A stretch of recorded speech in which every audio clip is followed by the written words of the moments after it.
Hey Discoverers, it is Mrs. Bishop and I am back with another video. I'm filming in a new location right now, so hopefully the lighting is a little bit better. This is my spare room instead of my living room, so maybe it'll be a little easier to see. Just sort of wanted to change things up. Some of you have been asking me to do a follow me around video, and I am pleased to announce that I kind of delivered on that. It was a little awkward because in order to do a follow me around video, I have to take you somewhere. And usually when I go places, there are other people there. And so it was like, I felt like I was talking to myself and I felt like people were staring. So this one's a little bit more subtle than some of the ones that you've probably seen on YouTube, but hopefully I'll get more comfortable with this and I won't really care what people are thinking about me. So this past weekend, we had the 3-day weekend and my husband made the mistake of asking me what I wanted to do. And you know me well enough to know that one of the things I like to do the most is go antique shopping. And usually I just sort of browse. I don't usually buy a lot of things. And this trip was no different. I didn't buy many things, and I will show you the one thing that I did purchase.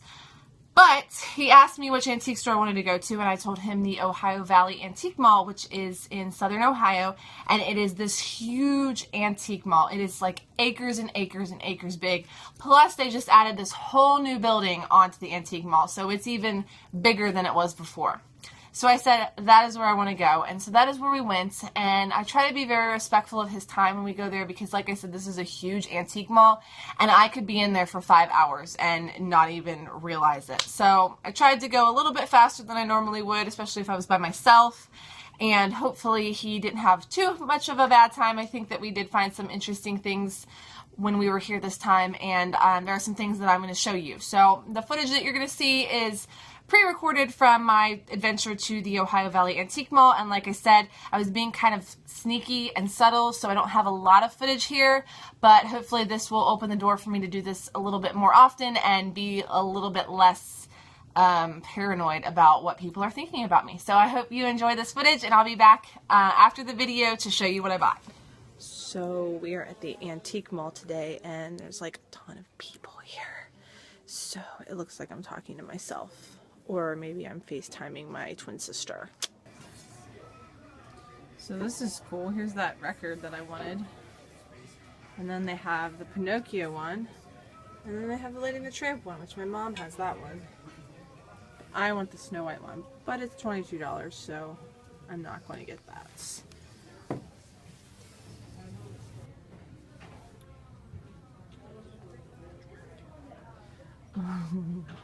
I don't see it. Oh. I'm supposed to zoom in on the dragon. And now I can't zoom out. There we go. This is like a conglomeration of just stuff. I don't think it has a theme. Like there's like vintage stuff and military stuff and random Barbies and tea stuff. It's crazy. Look at this old diploma. So this guy graduated in 1934. That's crazy. I wonder what he's doing now. He's probably dead.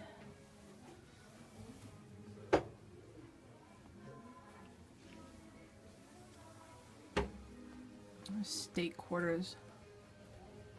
Wonder how much money's in there.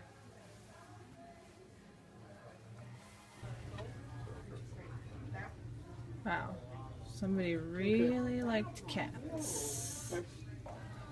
So you have no idea how badly I want this picture to hang in my living room.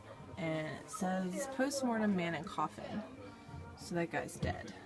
Not only dead like because he's old, but he's actually dead in the picture. And then some really cool old cameras, which are not as cool as the dead guy. Ooh. Ooh. So here's an example of a Victorian shunning. Here's a black morning shirt, and they've paired it with a black suede mini skirt. I don't think they actually went together, because that person would not be permitted in society. Hey Discoverers, I am back again. I hope you enjoyed that journey through the antique mall. Sorry about the dead guy. I don't know why that stuff fascinates me, but it just does for some strange reason. And I always blame it on history, like, oh, it's historical, it's okay, because I love history, so I like dead people. That's not an excuse. It's just weird. I know it's weird. I apologize. You probably have seen the picture behind me. I posted that on Instagram a couple weeks ago. Again, dead people, framed them, hung them on my wall. I know, it's strange. Which brings me to my teeny tiny little antique mall haul, and that is one picture that I bought. I just fell in love with it, and I cannot explain why I choose some pictures and leave other pictures. Usually it has to do with the price, because sometimes they'll charge like $10 for these pictures, and I'm like, you know, $10 is just a lot to pay for a picture. So this particular picture I got for $4. I thought it was perfect, and it had an added bonus. So I'm going to show you. This is the family that I picked up on my last trip. It's a mom, a dad, and their 2 children. And what I really liked about this particular item is they had the names.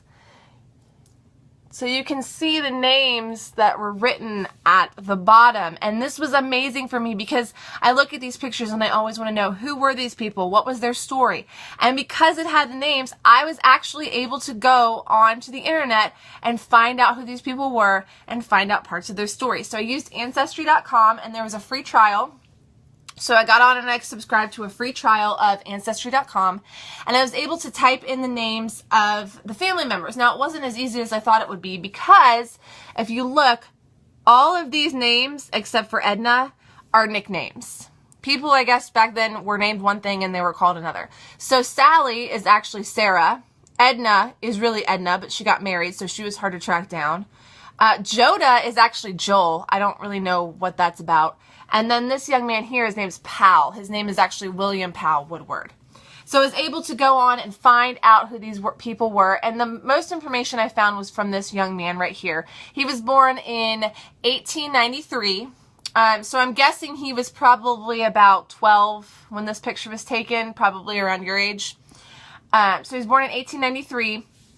He was enlisted, he was drafted into World War I, and he ended up being a corporal in World War I. After he came back, he ended up being the Fayette County, Indiana sheriff, and then he died at the age of 39 of, it said, appendectomy, which is the operation that where they remove your appendix. So I'm not sure if he actually had appendicitis and that's what killed him, or if he died from complications of that surgery. But he was the guy that I found out the most about. Edna is their daughter. She was married twice. The first time, I'm not really sure what happened. I would imagine that the marriage ended because the young man she was married to did not die. He actually lived till 1969. She was married a second time. They ended up having a couple children. So I believe she had 2 children from the first marriage and then 2 children from the second marriage.